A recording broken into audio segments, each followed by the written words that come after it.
la première fois que je suis montée sur une moto, je ne fais moi-même pas de moto, mais c'était aux États-Unis.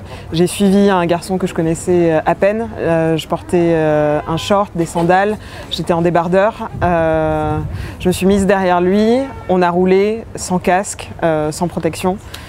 Et dans ce moment-là, le quart d'heure, les 20 minutes qui ont suivi, c'était à la fois le moment le plus érotique que j'avais jamais vécu et en même temps le plus inconscient, le plus dangereux. Je suis descendue de là, la tête toute étourdie en me disant en fait il se passe quelque chose dans cette impression de vitesse, ce mélange de désir, de pulsion, de mécanique qui est assez cinématographique en fait. J'ai toujours l'impression qu'il y a quelque chose à la base d'un film, d'une idée qui a trait à l'inconscient, à l'intuition, enfin plusieurs personnes l'appelleront de manière différente. Et pour moi, les montagnes faisaient partie de ça. C'est un environnement que moi je connais bien par simplement des souvenirs de vacances, des souvenirs de jeunesse.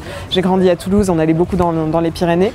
J'aime beaucoup marcher, c'est un environnement qui pour moi évoque assez fortement la mort, le danger, mais aussi une exaltation, un désir d'absolu, une soif de quelque chose qui, là encore, pour moi, est extrêmement cinématographique. Et pour moi, cette histoire elle pouvait se passer que dans la nature et que dans un environnement qui était suffisamment fort visuellement pour imprimer tout de suite un caractère puissant à ces images-là. Tourner dans la neige n'a pas été une décision parce que en fait, moi je rentrais d'un tournage sur lequel j'étais assistante, donc on n'avait pas le choix en fait, que de tourner en gros à l'automne. On a regardé les statistiques météorologiques des années précédentes, on dit bon, risque de pas trop neiger parce que moto, neige, etc.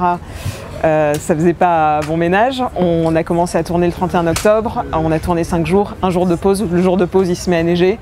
Toute l'équipe regarde la neige tomber un peu impuissante, peut-être que ça ne tiendra pas. Évidemment le lendemain on se réveille, tout est blanc, les routes sont bloquées. Donc en fait il y a eu un tournage sans neige et un tournage avec neige. Donc cette décision-là, c'en était pas vraiment une. Ensuite, ça s'est révélé en fait assez vertueux pour l'esthétique du film. Et la décision de tourner en nuit américaine, ça pour le coup, c'était quelque chose de conscient. Et qui, avec la neige, avec le soleil, en fait, c'est une très mauvaise nuit américaine. Si on prend sur un plan purement technique de ce qu'il faut faire ou pas faire en nuit américaine, ça a apporté un côté glacé et une netteté étrange à laquelle on ne s'attendait pas et du coup on a exploité, mais c'est une sorte d'accident de tournage, d'accident de production heureux. Moi j'avais une peur en commençant la préparation du film, c'était que le film ressemble à un clip ou à une parodie. C'était un peu les deux curseurs à éviter. Et j'avais envie qu'on trouve au contraire quelque chose qui soit de l'ordre du charnel, de l'organique. C'est-à-dire que même s'il y a du chrome, des surfaces brillantes, etc., qu'on retrouve des aspérités, qu'on retrouve des taches, de la sueur. C'est pour ça qu'ils sont toujours dégoulinants, tous les personnages, ils sont toujours en train de transpirer, que la moto elle-même, c'était une moto qui avait vécu, en fait, qu'on n'a pas prise en sortie d'usine, mais qui appartenait à quelqu'un qui voulait la vendre et qu'on a loué pour le tournage. Donc on a fait un vrai casting de moto.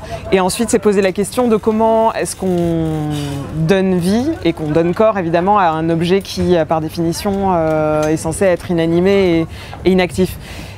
Et on a fonctionné un peu comme finalement les poètes au XVIe siècle, quoi, par blason, en se rendant compte que ce qui évoquait le plus viscéralement le visage de la moto, enfin d'une femme ou d'un être, c'était en tout cas le phare de la moto. Donc c'est pour ça que le plan revient plusieurs fois dans le film.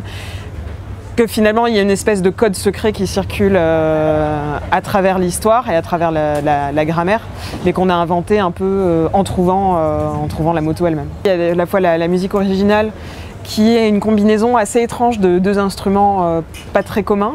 D'une part le cymbalum, qui je trouvais amener tout de suite un caractère d'exotisme, enfin en tout cas d'ailleurs, très fort parce que c'est quelque chose qui rappelle plutôt les Balkans, la musique folklorique. Et d'autre part, une idée de mon compositeur Rémi Boubal, c'est les ondes marteneau, qui est un instrument en fait assez rare puisqu'il en existe 400 exemplaires dans le monde. C'est un instrument qui a été inventé à l'origine pour imiter la voix humaine, mais qui peut s'apparenter à du violoncelle, à des vents. On entend cette chose-là, on ne sait pas très bien ce que c'est, et du coup il y avait un caractère énigmatique de cette sonorité-là, de ces timbres-là dont on n'a pas l'habitude en tant qu'auditeur, parce que c'est des fréquences très pures et qui nous a tout de suite plu et qui a tout de suite correspondu au paysage du film.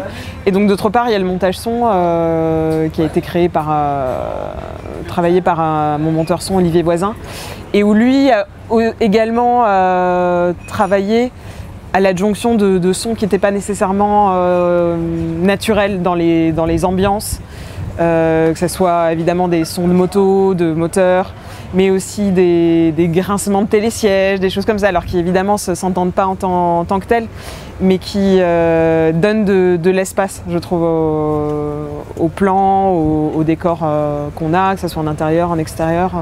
Donc en fait, ça a été un travail assez minutieux, mais finalement aussi un peu classique de post-prod sonore.